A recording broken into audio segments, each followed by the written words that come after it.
Kapitel 3 Ohne Grenz. Ohne Donderdag, Dezember 19, 1996, ik en Glenn troffen uns noch einmal, um einmal zurückzukommen, als wir unsere Visas aufholen von der iranischen Regierungsoffice. Alles, was uns nur noch fehlt, dass wir 50 städtische Dollar zu tun und den Visa loten in uns Posten einstempeln. Wir stünden dabei bei das Gebiet und vertelten über alles, was der letzte paar Wochen passiert wäre. Dat is schuld van Mustafa, zei Glenn. Dus kein Weg, dat hij zijn reisepapieren wat krijgen voor de nächste donderdag. Ik gehabt en stemde met Glenn aan.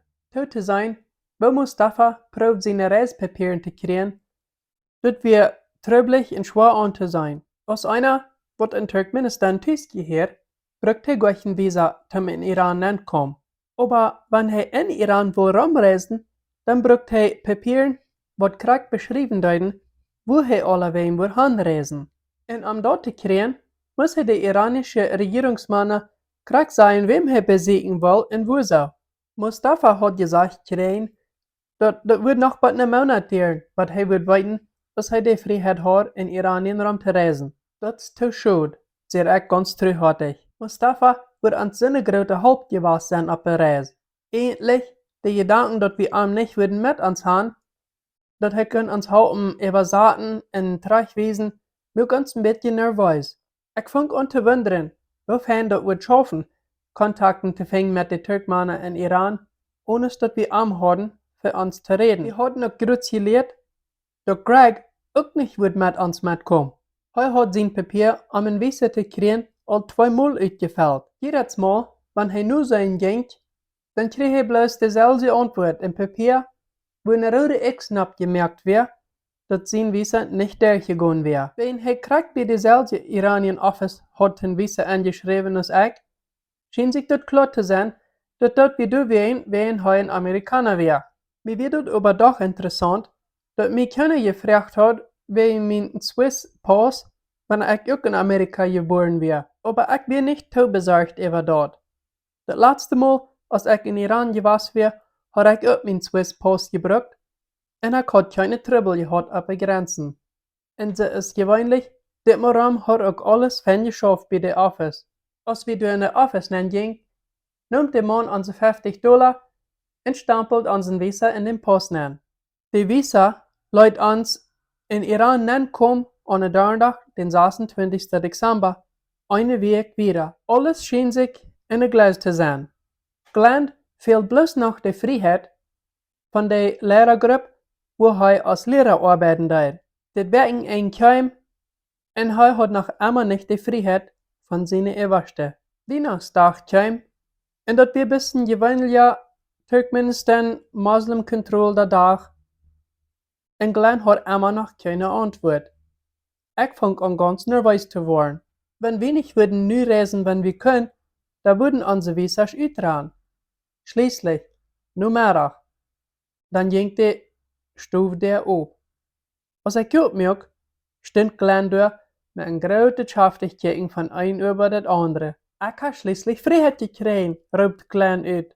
Eine Wahl von durcheinander gedrehte Gefühle kam über mich, als ich dort hier. Sicher wäre möglich, dass wir nicht fahren. Aber ich fühle mich ein bisschen angeholt. Ich dachte, dass wir vielleicht auch bloß da wären, wenn wir wollen an een Nudelgekant bei Iran anreisen, wo nicht so viele Menschen anreisen und noch viel weniger amerikanische Menschen. Und wer weiß, was einer ab der Grenze alles wird beleben kann. Busig vertelt Glenn wieder, während ich alle aufhang, Dinge in meine brünelarene Taschen anzustappen. Ich brauchte gleich sehr viel, bis ein paar Kleider, ein Schlupfsack, eine Kamera, Notebook, Bibel und meine Geldtasche. Ich stoppte noch 300 städtische Dollar an und dann wäre ich reut für meine Reise. Wir brauchten nicht viel Geld. Solange wir würden auf unserer Strecke bleiben, wo wir reisen wollen, dann würde uns das all lang toerekenen, was ich habe mitgenommen. Ich bin überrascht, mit wie wenig Geld einer in Iran könnte reinkommen. Besonders wenn einer dort ist hat, verrechnet mit der Geld. Nur dem, wir hatten alles top gekriegt, was wir wollen mitnehmen, mögen wir uns auf dem Weg über die Stadt nach Glenn sein Apartment, wo wir würden seine Dinge top kriegen. Er wohnt dicht wieder bei der Basis, und von wo wir wären, Smars, wären das um 120 Meilen, was Aschgabat bei der Grenze. toen in Iran nemen. We hielden aber noch bij een restaurant stil. En als de zon is onderging, dan weer we bij Glenn zijn apartment. Ik spreid mijn slopenbaar aan en maak me uit voor de nacht. We hadden een lange reis voor ons en ik wil zoveel slopen als ik nu krijg kan. Wat willen we nog zo metnemen?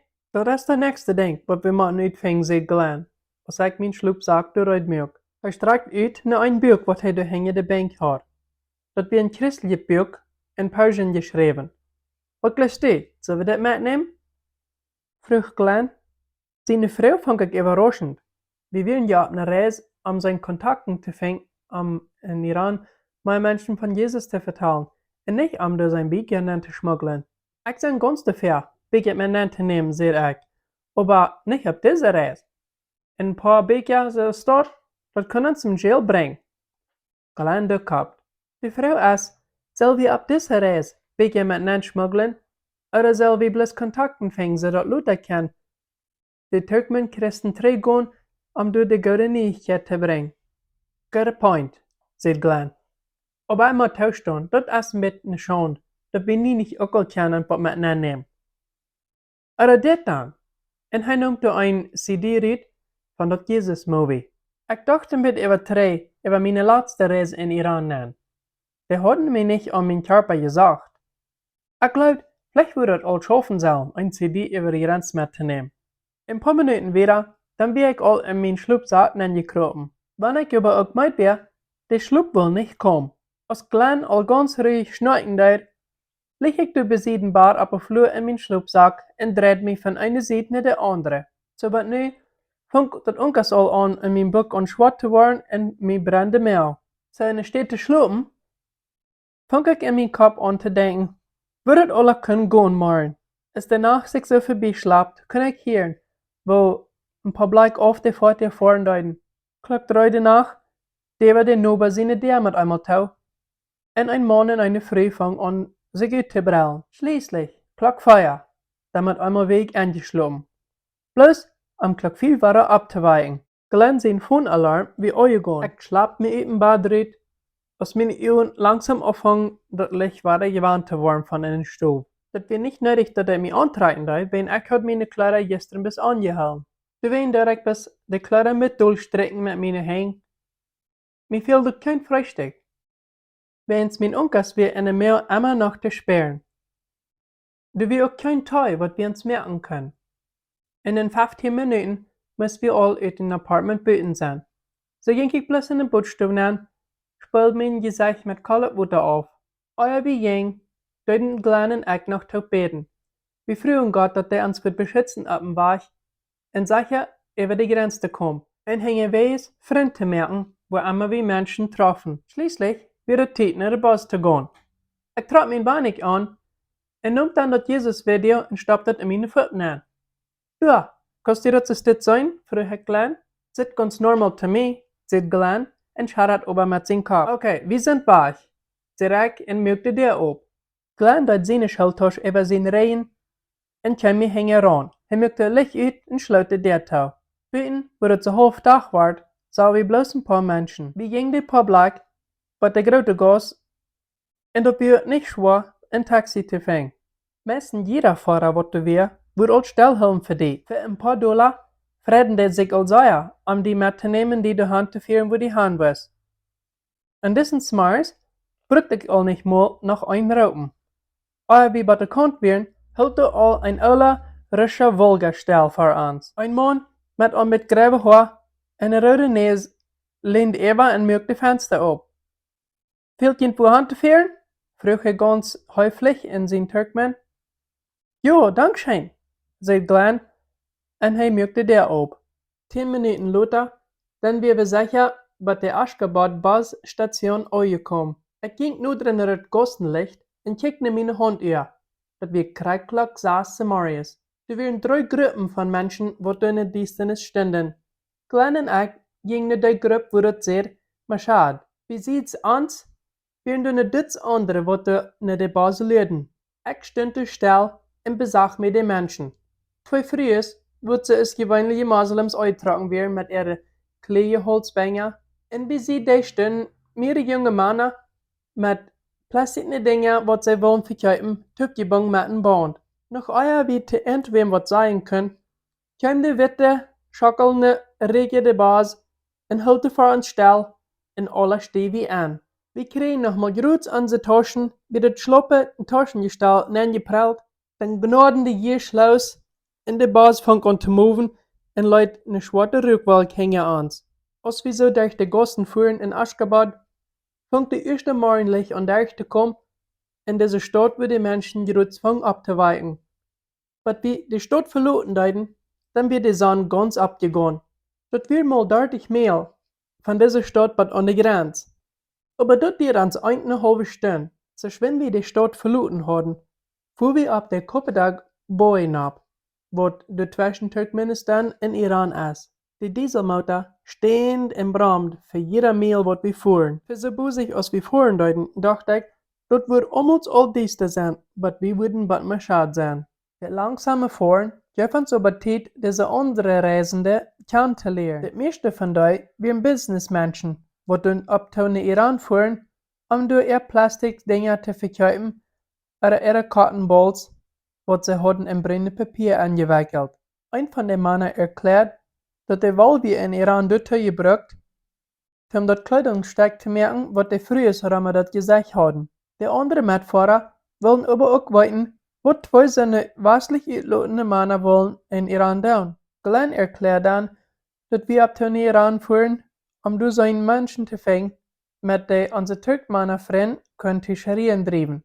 Das kriegt die junge Männer begeistert auf der Basis und sie fangen an, allerhand fertig zu schlagen, weil wir das tun können. Nur ein paar Stunden aber fängt es an ganz still zu werden auf der Basis. Menschen fangen an, in ihren Löschenraum zu kommen, ihren Pass überdeelt zu kriegen in ihre Papieren. Ich folge in mein Wohnungsfab nach mein Pass. Der wir ganz sicher zu sie gestärken, du mit mein Jesus-Video taub. Hastig mit einmal hält der Bass still. Und der Mann irgendwo, wo eine Untersuchung steht wäre. Turkmen Plätzen kropen ab, nur zu sein, als Menschen irgendwo schreiben probieren, über die Grenze zu nehmen. Ein paar Dinge werden fortgenommen, mit einer ganzen Reflex wäre, aber dann wir bereit zum Wiederreisen. Aber der nächste Stadt, wo wir stillhalten, sah viel drävender aus. Ich kam um eine Karte an und dann wir durch Stacheldraht zu sein. Ich reichte mich Kneck aus, sein zu kennen, was wir in sagt, dass wir einen Sandsack an der Kant vom Weg, grüne Soldaten mit ihrer großen AK-47. Die Fahrer, dort seine Geschäften und hielten an der Kant bei das Gebiet still. Keiner auf der Basis sieht was, als zwei Soldaten abkamen und sehen ihre Ardasch in Rösch. Rüt her, brüllten sie, und nehmt keine Taschen mit, wie wir noch immer in Turkmenistan. So ich dort nicht sehr sagen, was das hier wird geben.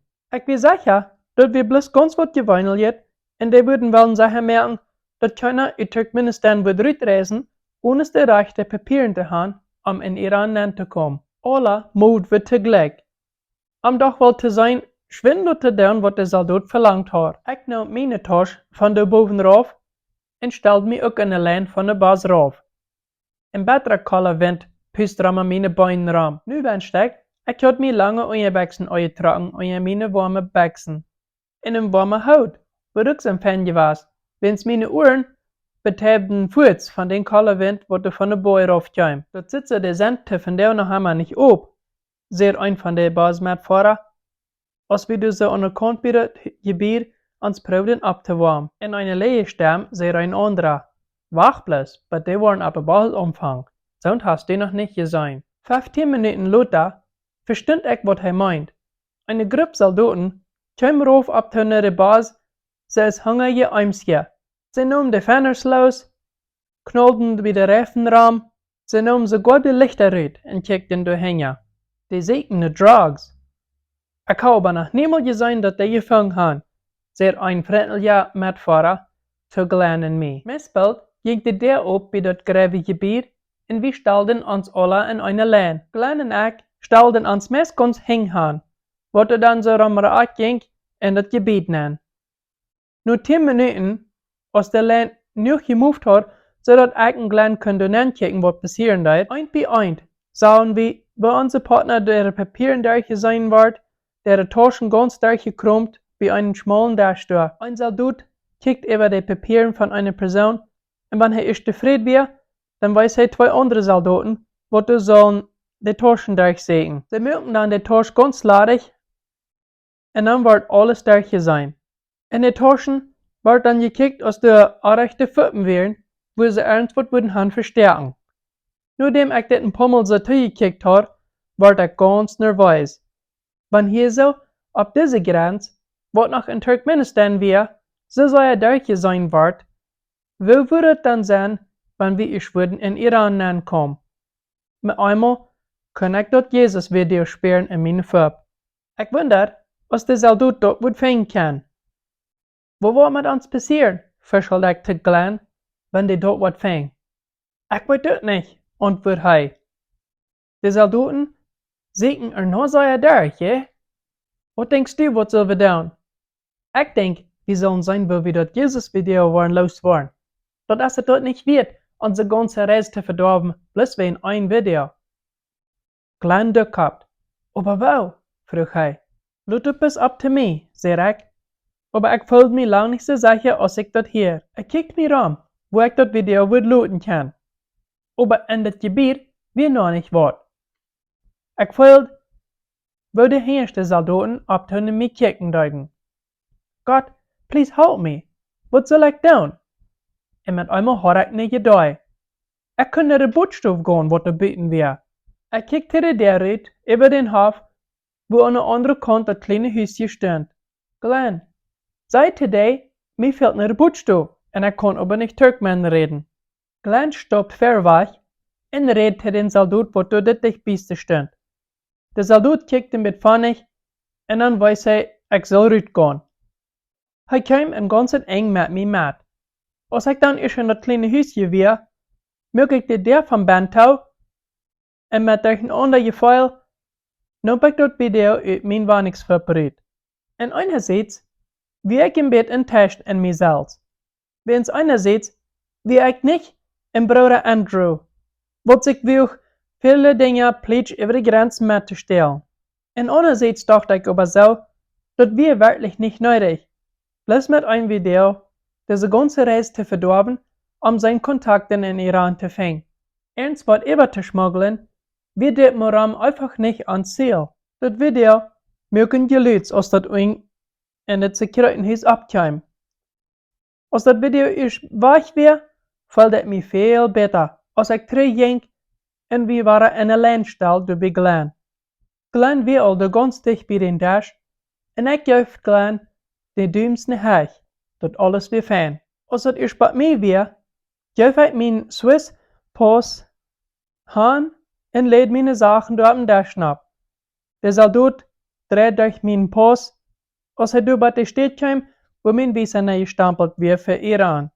Die zwei anderen Soldaten kickten meine Sachen dann bloß ein bisschen so durch und dann kann ich gehen. Glenn und ich wachten durch eine Wand, wat alle andere Menschen ihre Sachen auch erst durchgesehen wären. Ein paar von denen hatten zu striden und zu grenzen, dass die Soldaten irgendwann Dinge fortnehmen, was sie nicht können mit übernehmen. Einige von denen müssten doch wohl nur bekannt sein mit über die Grenze fahren, wenn sie streiten sich trage, was sie von nicht wissen, welche Sachen sie können mitnehmen, welche nicht. Schließlich, nur 2 Stunden lernen, wie wir waren reut, mit unserer Basis wieder nämlich Schadreisen. Wir fuhren ein Gemälde, was ein eiserner Tün zu sein wäre. An der anderen Seite von den Tün kann ich ein Gebiet sein, wo entschrieben in Persien wäre, in eine iranische Flagge flog in der Luft. Als wir erst bei den Untersuchungspunkt vorbei wären, hielten wir bei sie das Gebiet still. Weiter müssen wir von der Basis rauf in eine Lane in das Gebiet nennen, wo dann unser Papieren durchgesehen wird, in Iran anzukommen. Als ich durch der ging, deut mein Nervosität sich viermal verdoppeln. In Gefühl von ganz unter Kontrolle zu sein, kam über mich. Wir wären über die Stadt gekommen, wo mein Glauben nicht mehr willkommen wäre. Und am liebsten ganz ausgelacht wird, wann das ging.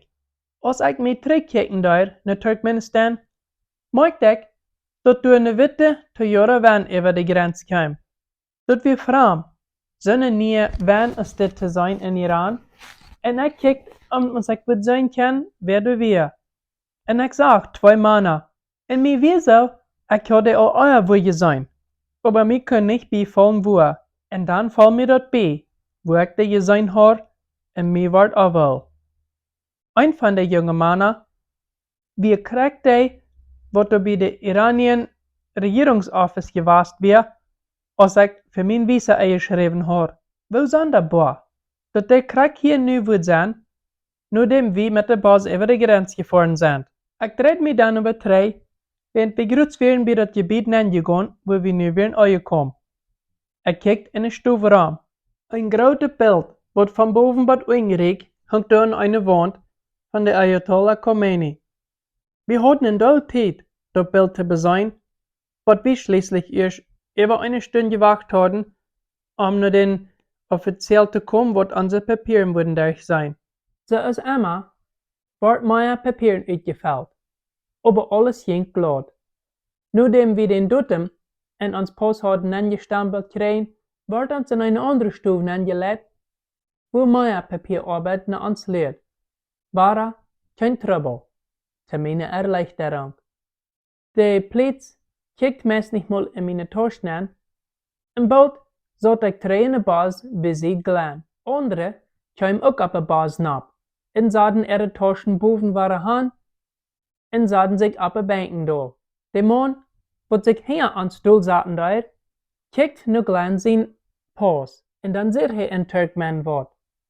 Mijn vriend had gezegd, noem glen zijn pas, en geef hem den.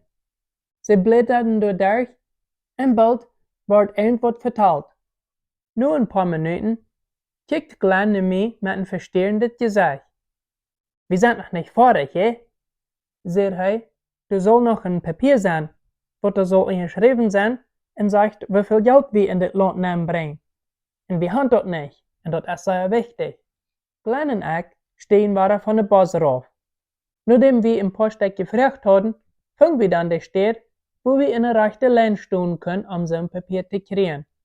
Die Lijn ging langsam, aber schließlich können wir auch ganz bald fahren, en de Plitz teilt ons Geld. Dus krijgt $300 Städtische Dollar mit. En dat wordt er op het papier dan opgeschreven. Nachdem stempelt hij dat en schrijft er nog op een ander papier wat op. En bakt dat dan aan. Dit papier is zeer wichtig, zegt Glenn. Als hij ziet wat de Plitz te hem alles gezegd had. Hij zegt dat we kunnen niet meer uit het land uit, wenn wir dit papier niet hebben. Sicherlich wil ik geen trouble hebben, wenn ik eens uit Iran uit wil.